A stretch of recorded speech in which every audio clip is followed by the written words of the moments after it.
stage of my journey through time, I've really got a bit too far back. I was standing in a scrap of woodland, much the same as it would have been 7,000 years ago. But my story actually begins just... Hello. Bonjour.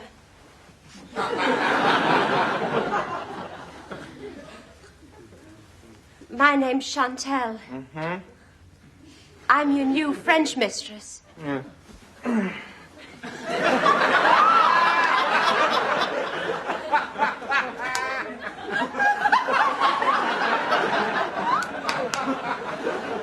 You must be Mr. B. Yes, that's right. But, you can call me Piers. That's a nice name. Yes, it is, isn't it? It isn't mine, of course. Mm-hmm. Huh? Good. Mrs. Selway told me what you like. You naughty boy.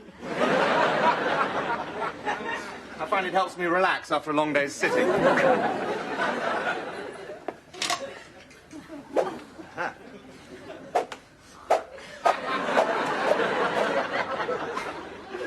Yes, this seems like a nice whippy one.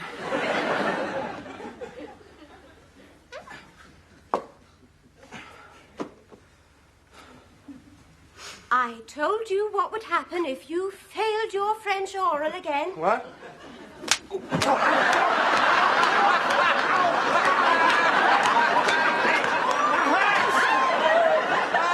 supposed to hurt. You wicked boy. Stupid trollop! I'm not a masochist, I'm a sadist. I pay to be killed.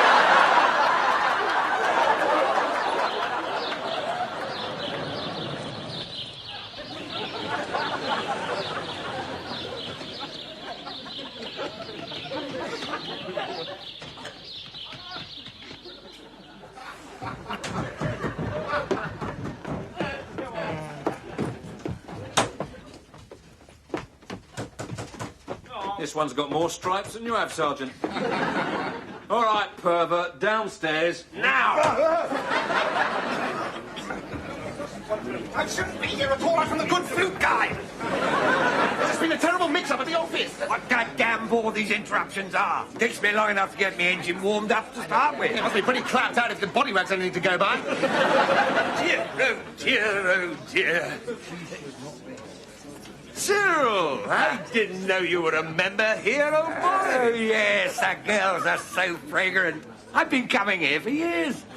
So to speak.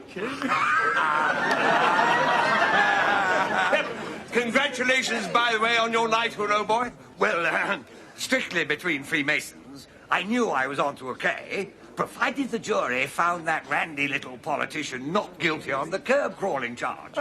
Was he guilty? No, as a matter of fact, he wasn't. He happened to be in here at the time. I saw him. Hello. A star, isn't it? Not necessarily, no. Yes, of course it is. You did jolly well with that private member's bill.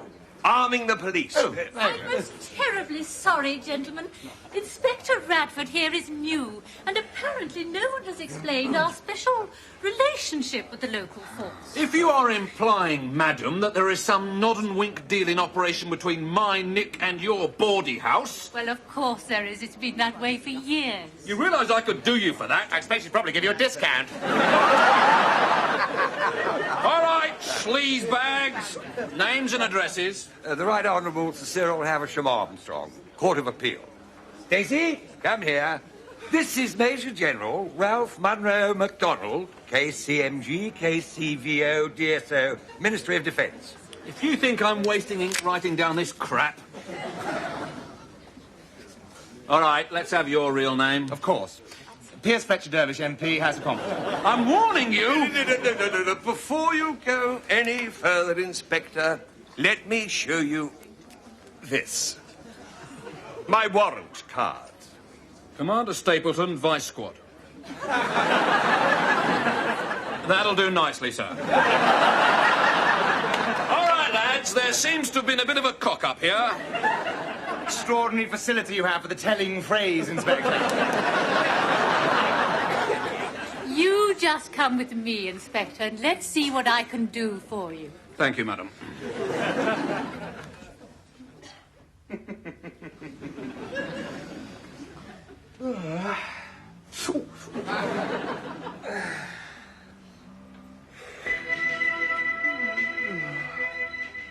Welcome back. In a few minutes, we'll be discussing the implications of last night's crucial by-election. In the studio, we'll be talking to MP Bob Crippen and Alan Bastard, MP. First, Oh, shit!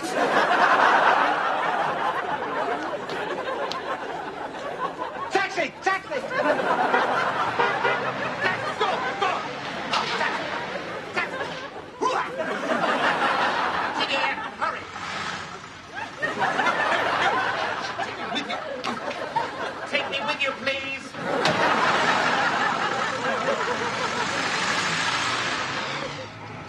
Sit well back in your seat if you don't mind, Chief, in case I have to do an emergency stop. I shall sit as I choose now. I don't want to hold a common foot down. Metropolitan Hackney Carriage Office would have my badge if I didn't attend to passenger safety at all times. Right, I'm sitting nicely now. Will you please begin? Irritating virus. Yeah, I know why you was perching on the edge of your seat. Been for a bit of hanky-spanky at Mrs. Selway's famous knocking emporium, eh? Nothing to be ashamed of. Mrs. Selway's is a landmark of old London. Yeah, it's even one of the rungs of the knowledge now. How do you get from Mrs. Selway's to the Middlesex Hospital clap clinic?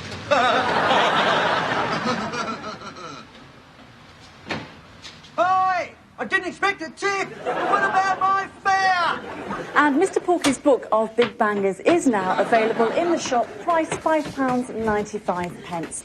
The time is 7:20 and you're watching Good Morning Britain from TVAM, and a very good morning to you. My name is Jane Eyre. Who won the by-election? What by-election? Yesterday's by-election posed an important challenge to all political parties. In the studio this morning we have Conservative MP Alan Bastard and Labour MP Bob Crippen.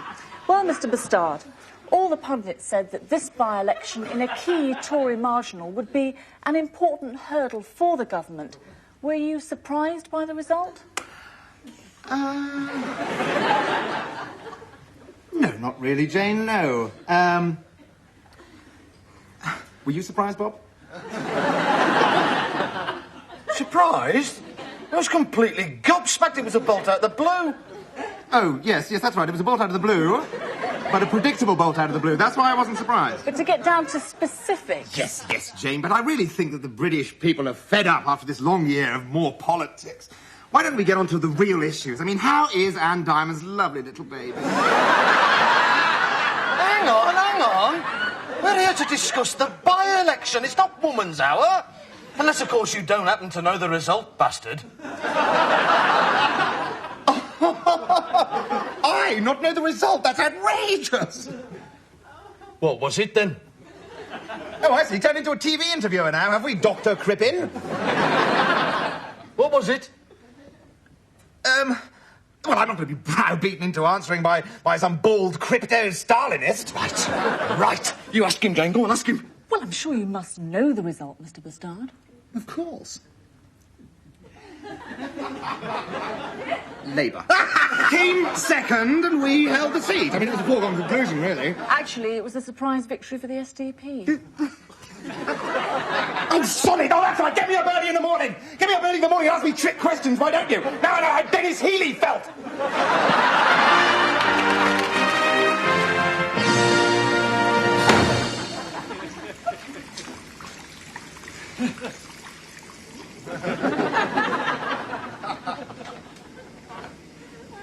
Oi, oi! Oh, God. Now I know what MP stands for. Monumental Prat. I'd advise you to go away.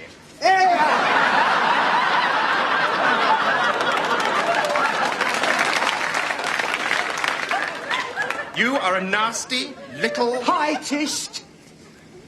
I had to hang about. You didn't pay your fare. So I come in and I watch you on the second reception.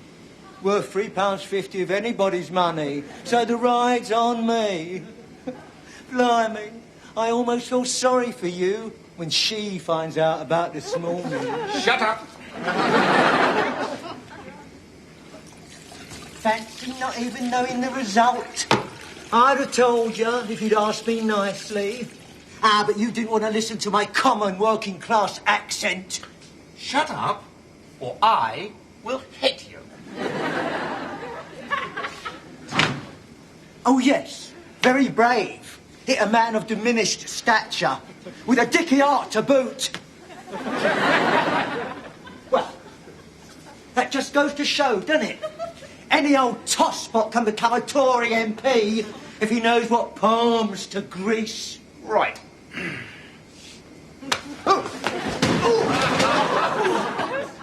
Well, come on, get up and make a fight of it. Come on, get up, you little bastard, get up!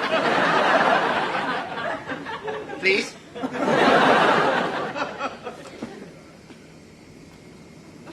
Oh, no! Oh, that's just what I need first thing on a Friday morning, isn't it? A dead dwarf!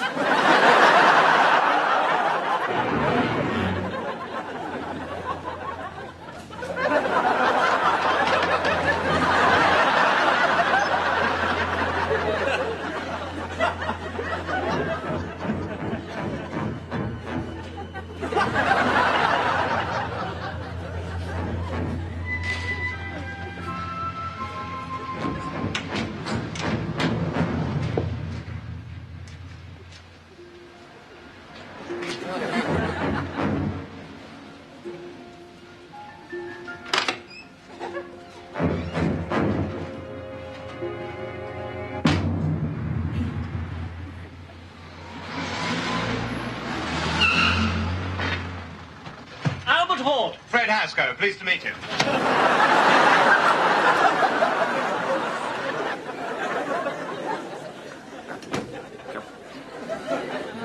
Do we know you?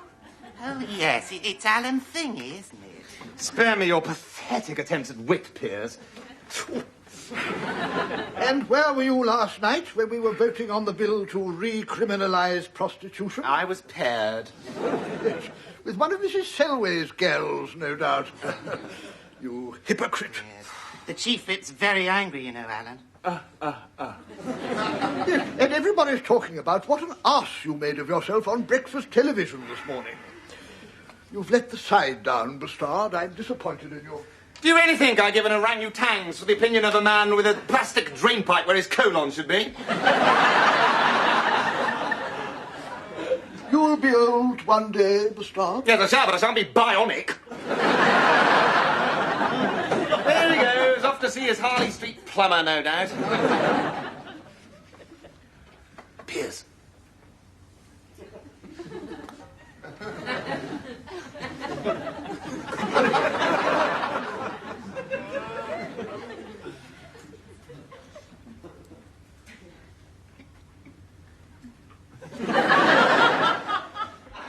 Piers, I wonder if you could do me a little favour.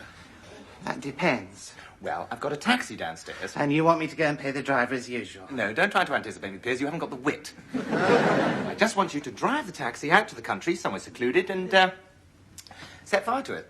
Why? Well, it's a very old taxi, and really, I don't need it anymore. Here it is. Thanks. No, I don't want to. What? Why not? Give me one good reason. Well, taxis aren't biodegradable, and it'll upset the wildlife. Oh, poor little bunny bunnies. Well, you sit down there then, Piers. No, you sit down. I'll go off all on my own into the middle of the country and set fire to the taxi for you, shall I? God.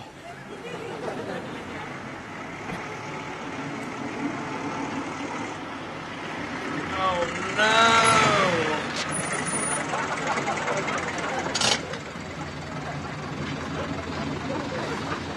Yes, officer? Dulwich. Dulwich. Roger, Mike 25, Mike 25.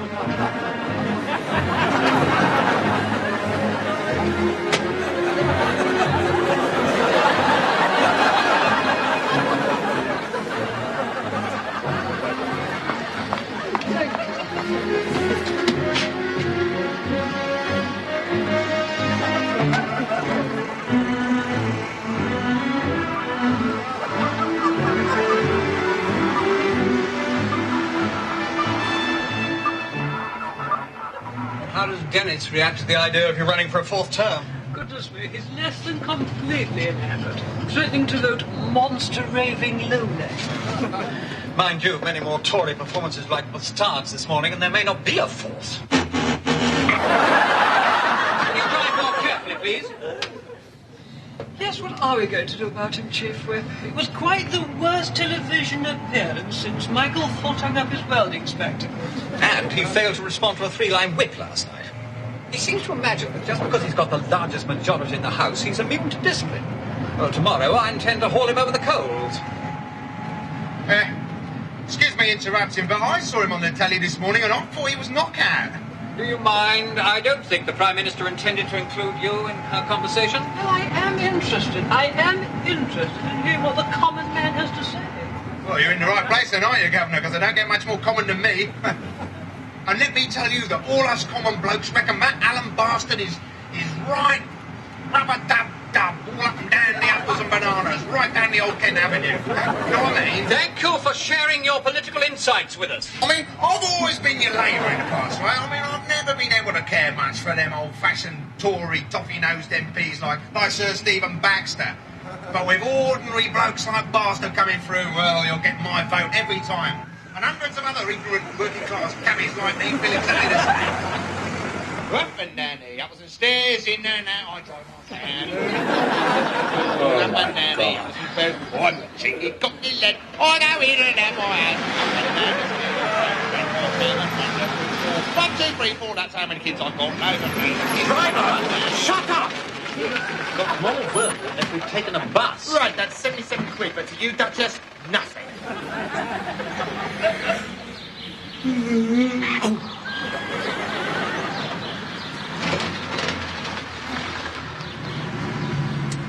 There must be somewhere around here a chap can set fire to a taxi.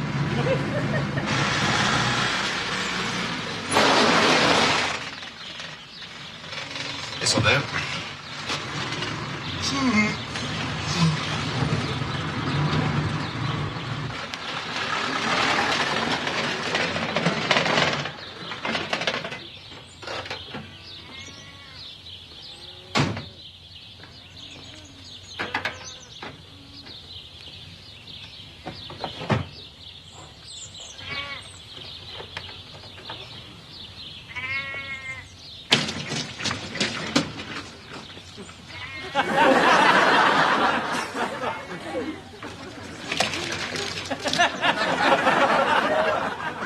Morning. You so hate having a dirty bonnet.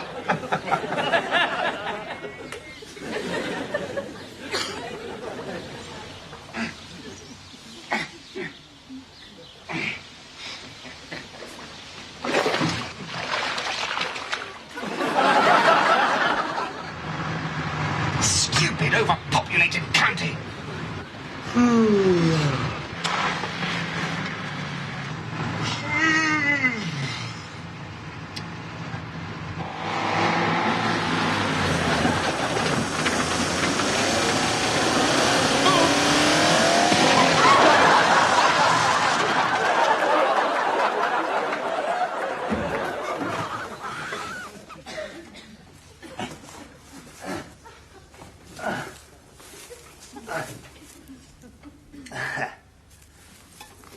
Perfect.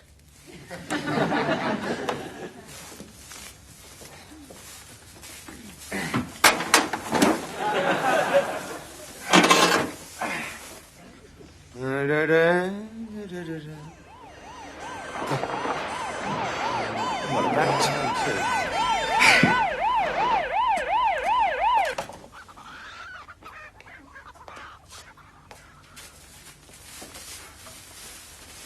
You all right, sir? Hey, this one's coming round. Hello, officer. I was at TVAM. I thought it was you. I was at TVAM and it's all coming back to me. The driver went mad. He wouldn't let me out of the taxi. And now he's dead. Better dead, I suppose, than life in a lunatic asylum. Bloody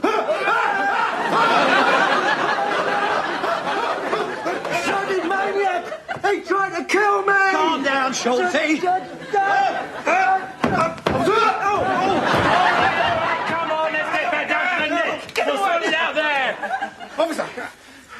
nothing to sort out. Whose word are you going to take for this? The Member of Parliament with the largest majority in the House of Commons, or this nasty, foul-mouthed, stunted, psychotic little dwarf? Put it like that, sir. Come on, you. What are you doing? Come on. Leave me alone. Come on. Come on.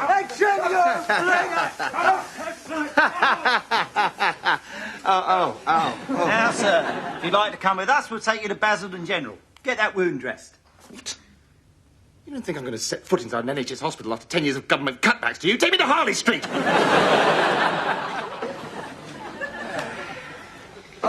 Bastard. Come to clear out your desk, have you? What? The Chief Whip was in here earlier, looking for you. If I were you, I'd try to land a few directorships whilst you've still got MP after your name.